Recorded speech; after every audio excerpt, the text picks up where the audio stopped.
भारत माता की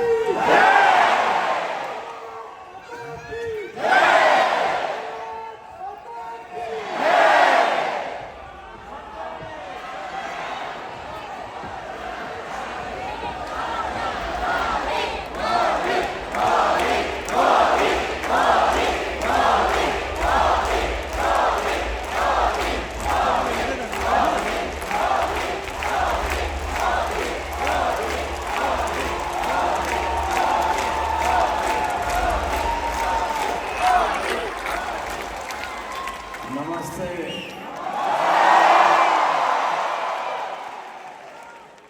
अहलन व सहलन।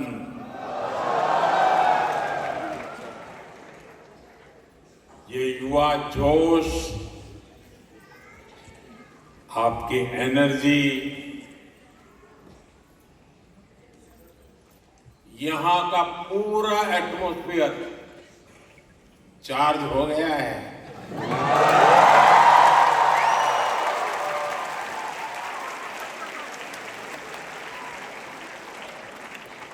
मैं उन सब भाई बहनों को भी नमस्कार करता हूं जो जगह की कमी के कारण इस हॉल में नहीं है और पास के हॉल में वो स्क्रीन पर ये प्रोग्राम लाइव देख रहे हैं।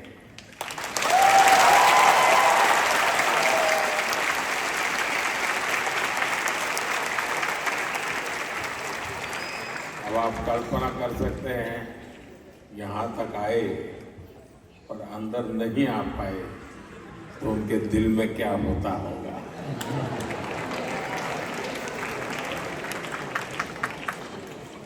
साथियों, मैं मेरे सामने एक मिनी इंडिया देख रहा हूं।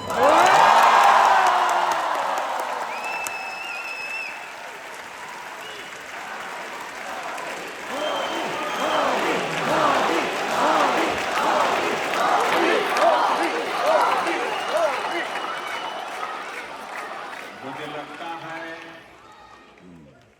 यहां बहुत सारे मलयाली भी हैं।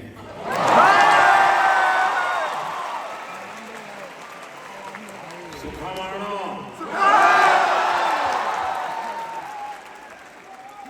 और सिर्फ मलयालम नहीं, यहां तमिल, तेलुगु, कन्नड़ा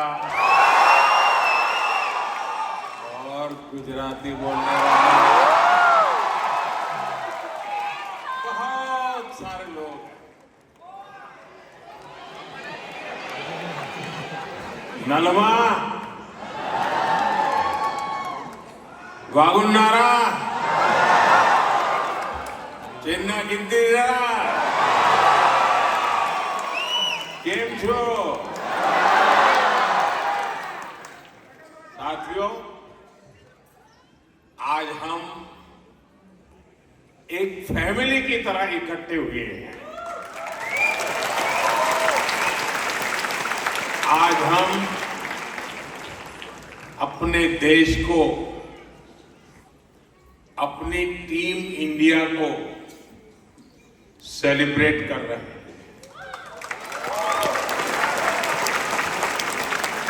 साथियों, भारत में हमारी डायवर्सिटी, हमारी संस्कृति का मजबूत आधार है। हमारे लिए हर दिन एक नया रंग लेकर के आता है। हर मौसम एक नया उत्सव बन जाता है। हर परंपरा एक नई सोच के साथ आती है। और यही कारण है कि हम भारतीय कहीं भी जाएं, कहीं भी रहे, हम डायवर्सिटी का सम्मान करते हैं।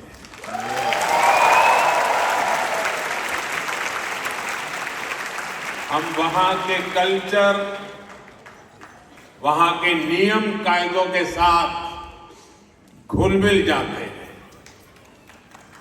ओमान में भी मैं आज यही होते हुए अपने आंखों के सामने देख रहा हूं।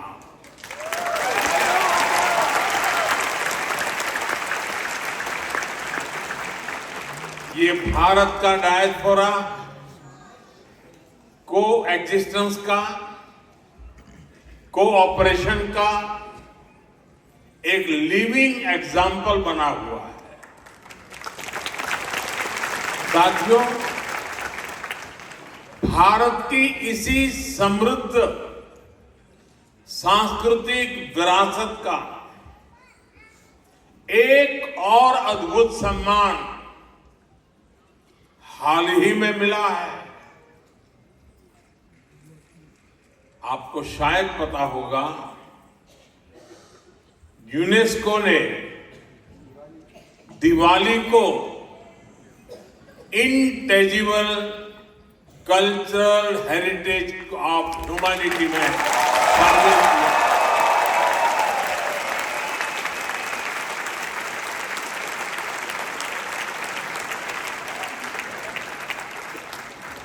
अब दिवाली का दिया हमारे घर को ही नहीं, पूरी दुनिया को रोशन करेगा।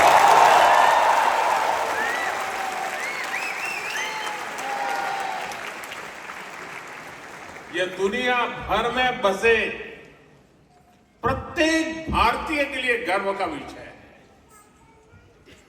दिवाली की यह वैश्विक पहचान हमारी उस रोशनी की मान्यता है जो आशा, सद्भाव और मानवता के संदेश को, उस प्रकाश को फैलाती है। साथियों, आज हम सब यहां भारत ओमान मैत्री पर्व भी मना रहे हैं।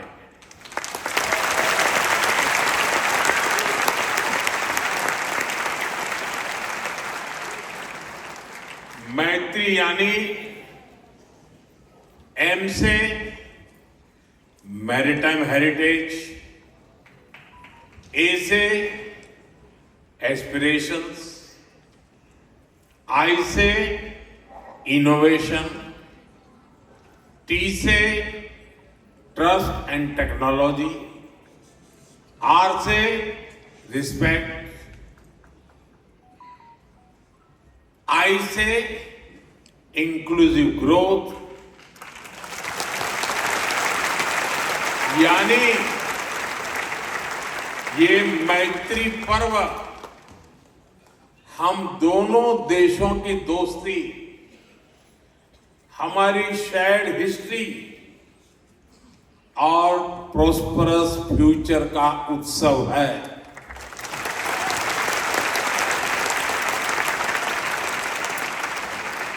भारत और ओमान के बीच शताब्दियों से एक आत्मीय और जीवंत नाता रहा। इंडियन ओशन की मॉनसून विंड्स ने दोनों देशों के बीच ट्रेड को दिशा दी है। हमारे पूर्वज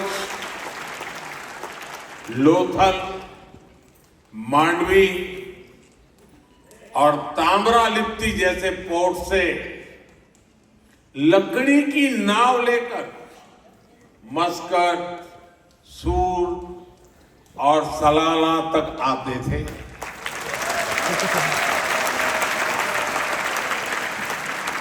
और साथियों, मुझे खुशी है कि मांडवी टू मस्कट इन ऐतिहासिक संबंधों को हमारी एम्बेसी ने एक किताब में भी समेटा है। मैं चाहूंगा कि यहां रहने वाला हर साथी, हर नौजवान इसको पढ़े और अपने ओमानी दोस्तों को भी एक गिफ्ट करे। अब आपको लगेगा कि स्कूल में भी मास्टर जी होमवर्क देते हैं और इधर मोदी जी ने भी आप करके होमवर्क दे दिया।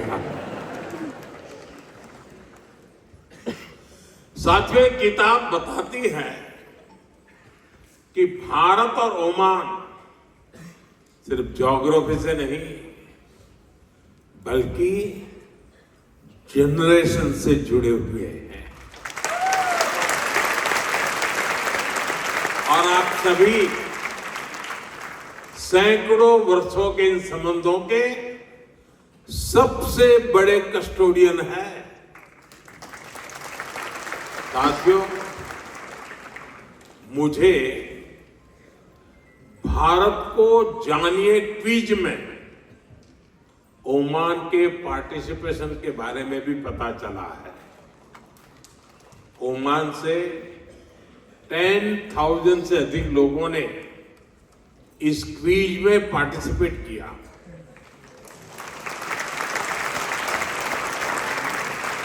ओमान ग्लोबली 4th पोजीशन पर रहा है।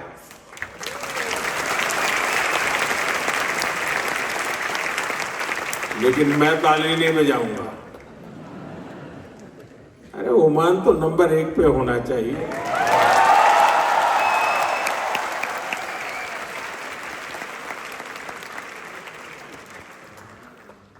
मैं चाहूंगा कि ओमान की भागीदारी और अधिक बढ़े, ज्यादा से ज्यादा संख्या में लोग जुड़े।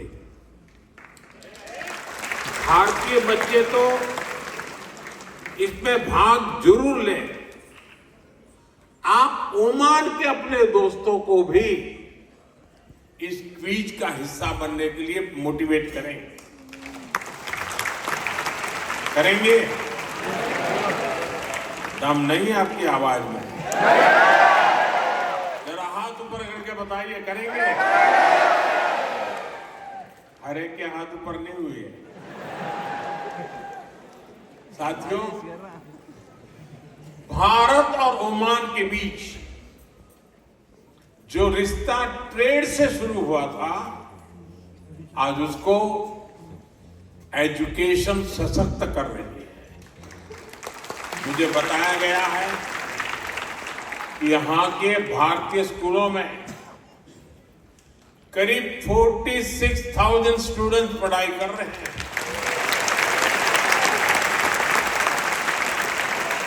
इसमें ओमान में रहने वाले अन्य समुदायों को भी हजारों बच्चे शामिल हैं। ओमान में भारतीय शिक्षा के 50 वर्ष पूरे हो रहे हैं। ये हम दोनों देशों के संबंधों का एक बहुत बड़ा पड़ाव है। साथियों, भारतीय स्कूलों की ये सफलता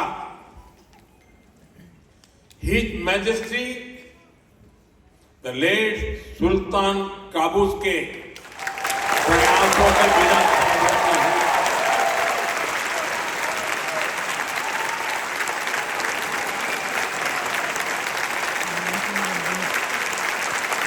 उन्होंने इंडियन स्कूल मस्कत सहित अनेक भारतीय स्कूलों के लिए जमीन दी और जरूरी मदद की। इस परंपरा को हिज मैजेस्टी सुल्तान हैथम ने आगे बढ़ाया।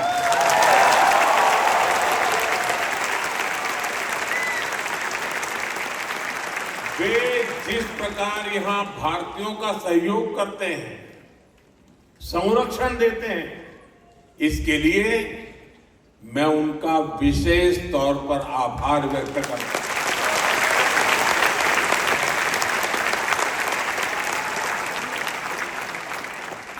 साथियों, आप सभी परीक्षा पे चर्चा कार्यक्रम से भी परिचित है। यहां ओमान से काफी सारे बच्चे भी इस प्रोग्राम से जुड़ते हैं। मुझे यकीन है यह चर्चा आपके काम आती होगी। पेरेंट्स हो या स्टूडेंट्स, सभी को स्ट्रेस फ्री तरीके से एग्जाम देने में हमारी बातचीत बहुत मदद करती है। साथियों,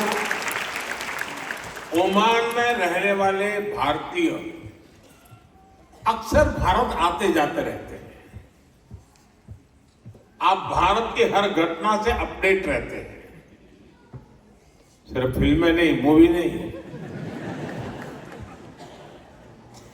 आप सभी देख रहे हैं कि आज हमारा भारत कैसे प्रगति की नई गति से आगे बढ़ रहा है।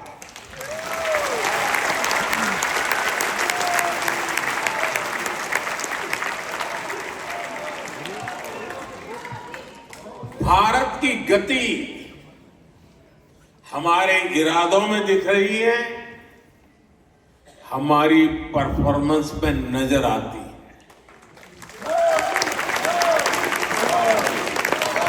कुछ दिन पहले ही इकोनॉमिक ग्रोथ के आंकड़े आए हैं और आपको पता होगा भारत की ग्रोथ 8% से भी अधिक रही है।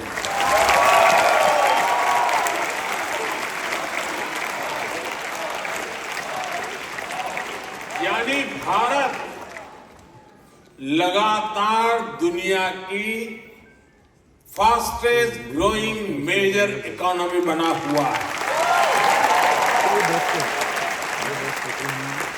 और ये तब हुआ है जब पूरी दुनिया चुनौतियों से घिरी हुई है। दुनिया की बड़ी बड़ी इकोनॉमीज कुछ ही % ग्रोथ अचीव करने के लिए तरस गई है, तरस। लेकिन भारत लगातार हाई ग्रोथ के पथ पे चल रहा है। ये दिखाता है कि भारत का सामर्थ्य आज क्या है। साथियों, भारत आज हर सेक्टर में, हर मोर्चे पर अभूतपूर्व गति के साथ काम कर रहा है। मैं आज आपको बीते 11 साल के आंकड़े देता हूं। आपको भी सुनकर गर्व होगा ना? सच में होगा। यहां क्योंकि बहुत बड़ी संख्या में स्टूडेंट्स और पेरेंट्स आए हैं, तो मैं शुरुआत में शिक्षा और कौशल सेक्टर से ही बात करूंगा। बीते 11 साल में भारत में हजारों नए कॉलेज बनाए गए हैं। आईआईटी की संख्या 16 से बढ़कर 23 हो चुकी है। 11 वर्ष पहले भारत में 13 आईआईएम थे, आज 21 है। इसी तरह एम्स की बात करूं तो 2014 से पहले सिर्फ 7 एम्स ही बने थे, आज भारत में 22 एम्स हैं।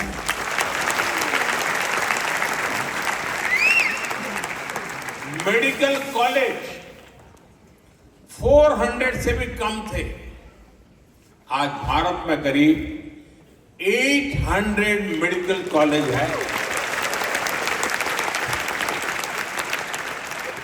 साथियों, आज हम विकसित भारत के लिए अपने एजुकेशन और स्किल इकोसिस्टम को तैयार कर रहे हैं। न्यू एजुकेशन पॉलिसी 14,000 से अधिक 14,000 से ज्यादा पीएम श्री स्कूल भी खोले जा रहे हैं। साथियों, जब स्कूल बढ़ते हैं, कॉलेज बढ़ते हैं, यूनिवर्सिटीज बढ़ती हैं, तो सिर्फ इमारतें नहीं बनती, देश का भविष्य मजबूत होता है।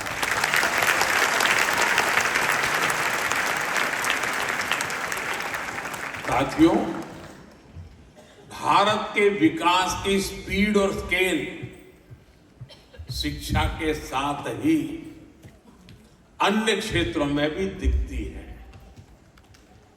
बीते 11 वर्षों में हमारी solar energy installed capacity 30 time बढ़ी है, 30 गुना बढ़ी है।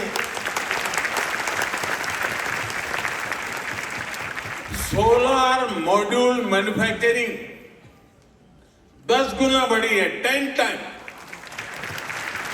यानी भारत आज ग्रीन ग्रोथ की तरफ तेजी से कदम आगे बढ़ा रहा है।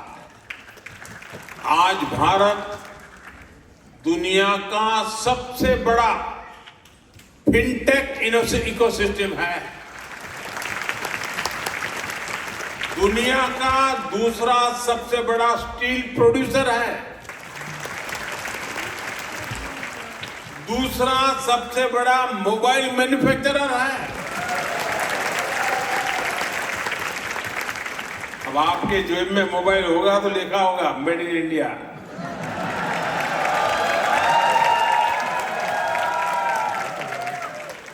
साथियों, आज जो भी भारत आता है तो हमारे आधुनिक इंफ्रास्ट्रक्चर को देखकर हैरान रह जाता है। ये इसलिए संभव हो पा रहा है क्योंकि बीते 11 वर्षों में हमने इंफ्रास्ट्रक्चर पर 5 गुना अधिक निवेश किया है, 5 टाइम मोर।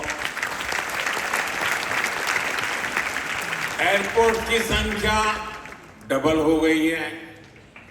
आज हर रोज पहले की तुलना में डबल स्पीड से हाईवे बन रहे हैं, तेज गति से रेल लाइन बिछ रही है, रेलवे का इलेक्ट्रिफिकेशन हो रहा है। साथियों, ये आंकड़े सिर्फ उपलब्धियों के ही नहीं हैं, ये विकसित भारत के संकल्प तक पहुंचाने वाली सीढ़ियां हैं। इस 20वीं सदी का भारत बड़े फैसले लेता है, तेजी से निर्णय लेता है, बड़े लक्ष्यों के साथ आगे बढ़ता है और एक तय टाइमलाइन पर रिजल्ट लाकर ही दम लेता है। साथियों, मैं आपको गर्व की एक और बात बताता हूं। आज भारत दुनिया का सबसे बड़ा डिजिटल पब्लिक इंफ्रास्ट्रक्चर बना रहा है। भारत का यूपीआई यानी यूनिफाइड पेमेंट्स इंटरफेस दुनिया का सबसे बड़ा real time digital payment system है।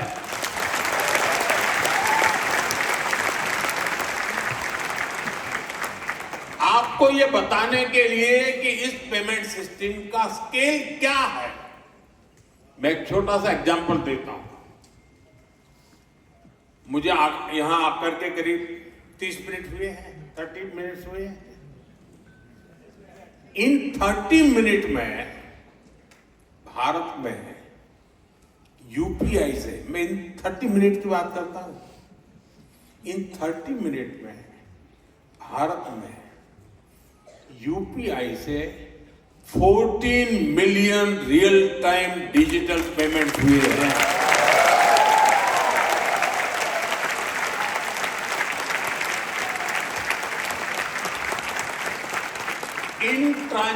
की टोटल वैल्यू 20 बिलियन रुपीज है, उससे भी ज्यादा है।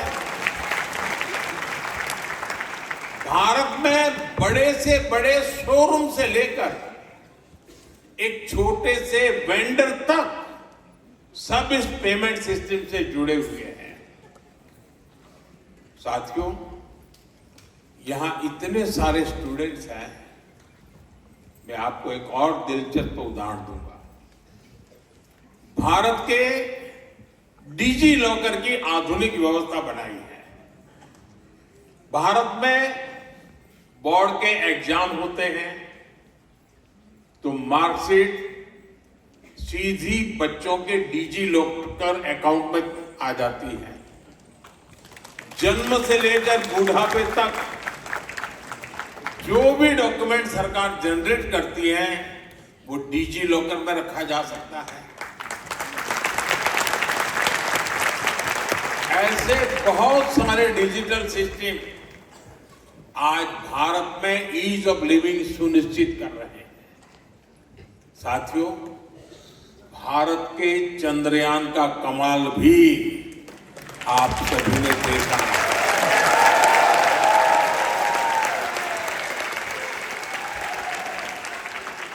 भारत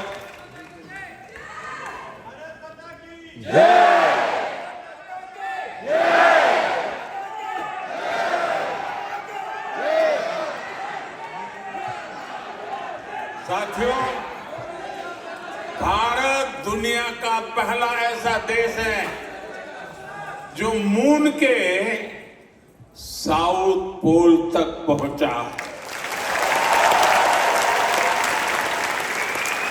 सिर्फ इतना ही नहीं, हमने एक बार में 104 सैटेलाइट्स को एक साथ लॉन्च करने का कीर्तिमान बनाया है।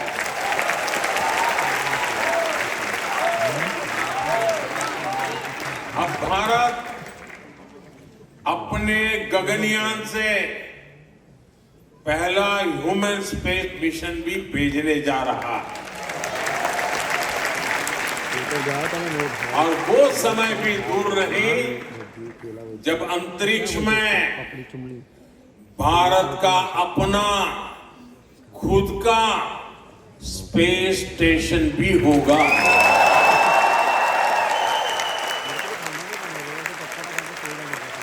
साथियों, भारत का स्पेस प्रोग्राम सिर्फ अपने तक सीमित नहीं है, हम ओमान की स्पेस एस्पिरेशंस को भी सपोर्ट कर रहे हैं।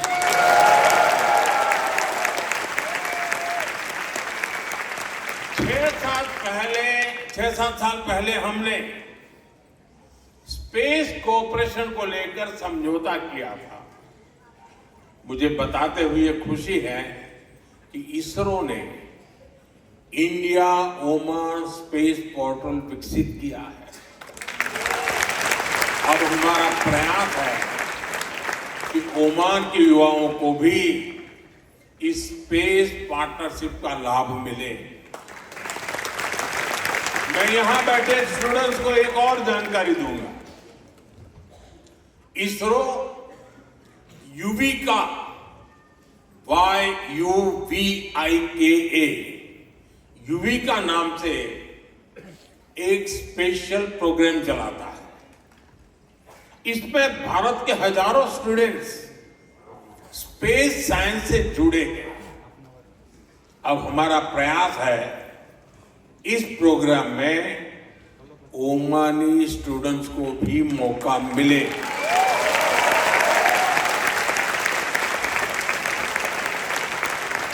ये युविका याद रखोगे? युविका याद रखोगे? तो फिर जुड़ जाओ।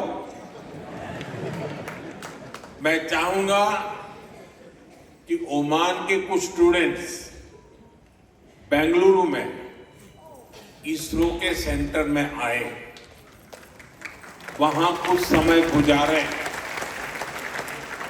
ये ओमान के युवाओं की स्पेस एस्पिरेशंस को नई बुलंदी देने की बेहतरीन शुरुआत हो सकती है। साथियों, आज भारत अपनी समस्याओं के सॉल्यूशन तो खोज ही रहा है।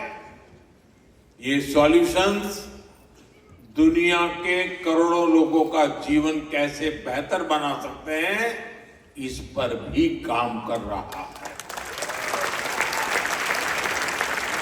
सॉफ्टवेयर डेवलपमेंट से लेकर पेरोल मैनेजमेंट तक, डेटा एनालिसिस से लेकर कस्टमर सपोर्टर तक, अनेक ग्लोबल ब्रांड्स भारत के टैलेंट की ताकत से आगे बढ़ रहे हैं।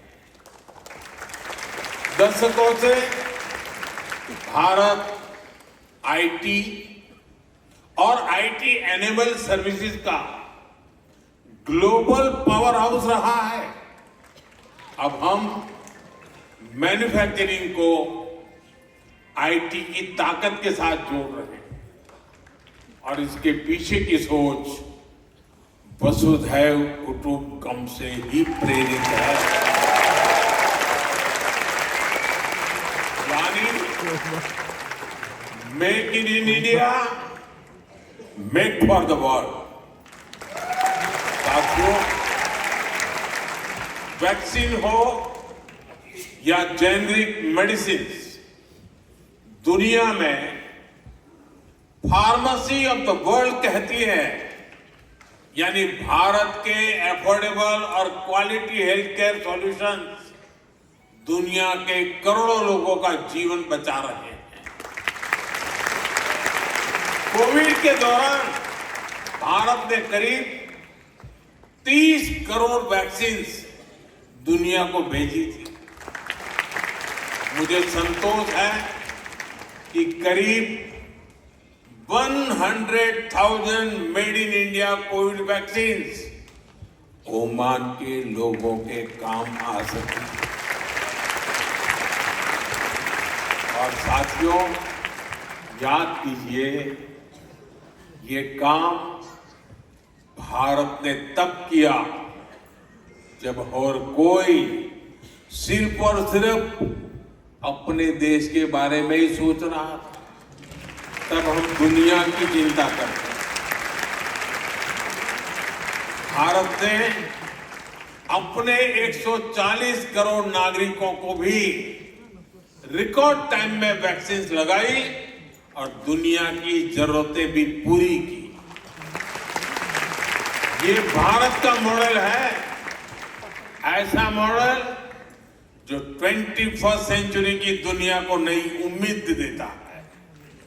इसलिए आज जब Bharat made in India chip बना रहा है, एआई, क्वांटम कंप्यूटिंग और ग्रीन हाइड्रोजन को लेकर मिशन मोड पर काम कर रहा है, तब दुनिया के अन्य देशों में भी उम्मीद जगती है कि भारत की सफलता से उन्हें भी सहयोग मिलेगा। साथियों, आप यहां ओमान में पढ़ाई कर रहे हैं, यहां काम कर रहे हैं। आने वाले समय में आप ओमान के विकास में, भारत के विकास में बहुत बड़ी भूमिका निभाएंगे। आप दुनिया को लीडरशिप देने वाली पीढ़ी है। ओमान में रहने वाले भारतीयों को असुविधा ना हो, इसके लिए यहां की सरकार हर संभव सहयोग दे रही है। भारत सरकार भी आपकी सुविधा का पूरा ध्यान रख रही है। पूरे ओमान में 11 काउंसलर सर्विस सेंटर खोले हैं। साथियों, बीते दशक में जितने भी वैश्विक संकट आए हैं, उनमें हमारी सरकार ने तेजी से भारतीयों की मदद की है। दुनिया में जहां भी भारतीय रहते हैं, हमारी सरकार कदम कदम पर उनके साथ है। इसके लिए Indian community welfare fund, mother portal और प्रवासी भारतीय बीमा योजना जैसे प्रयास किए गए हैं। साथियों, भारत के लिए ये पूरा क्षेत्र बहुत ही स्पेशल है और ओमान हमारे लिए और भी विशेष है। मुझे खुशी है कि भारत ओमान का रिश्ता अब skill development, digital learning, student exchange और एंटरप्रेन्योरशिप तक पहुंच रहा है। मुझे विश्वास है आपके बीच से ऐसे यंग इनोवेटर्स निकलेंगे जो आने वाले वर्षों में इंडिया ओमान रिलेशनशिप को नई ऊंचाई पर ले जाएंगे। अभी यहां भारतीय स्कूलों ने अपने 50 साल सेलिब्रेट किए हैं। अब हमें अगले 50 साल के लक्ष्यों के साथ आगे बढ़ना है। इसलिए मैं हर यूथ से कहना चाहूंगा, dream big, learn deeply, innovate boldly.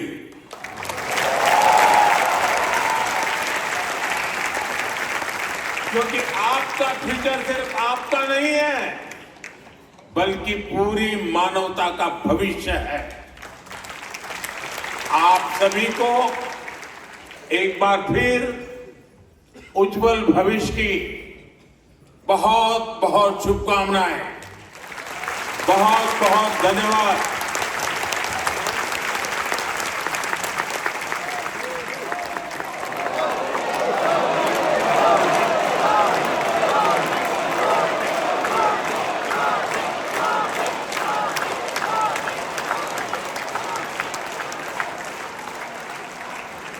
Thank you.